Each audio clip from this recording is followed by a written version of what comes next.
We got a 1955 Chevy, the year I was born. This looks like a, I don't know, 265 maybe engine. That's how the batteries were. That see the Delco on the original equipment line. We had an individual cap. Open it up to check each cell. Had your, I don't know if that's an oil bath air cleaner. I think it is.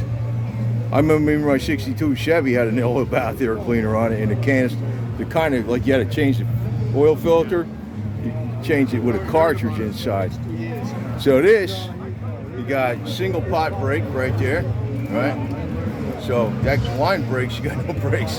That's why they call that parking brake an emergency brake. It really was an emergency brake. And no power steering. That's why they had the big wheels in them. Like you got more leverage turning the car. Big wheel.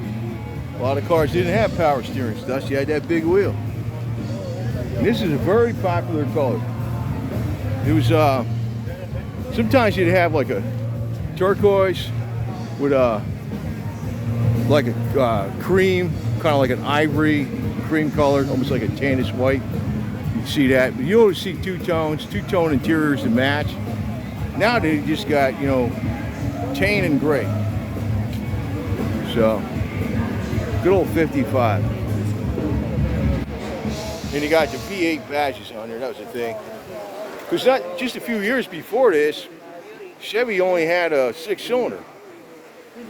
They had like that Blue Flame 6 or whatever you call it. And Ford had the flathead. And then Chevy, when Chevy came out with the, you know, the small block overhead valve, it was much more advanced than anything out there pretty much for a production car, you know? I mean, a high production car.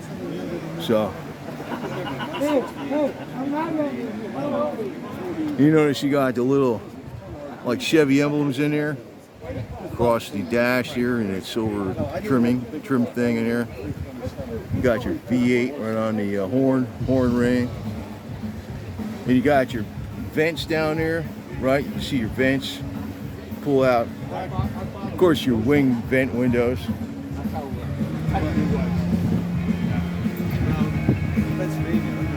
Ashtrays everywhere.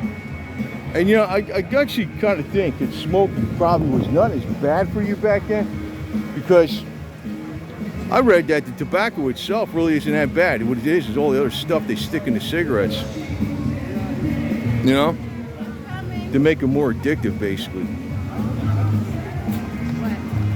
So you know how that works. What else is new, right?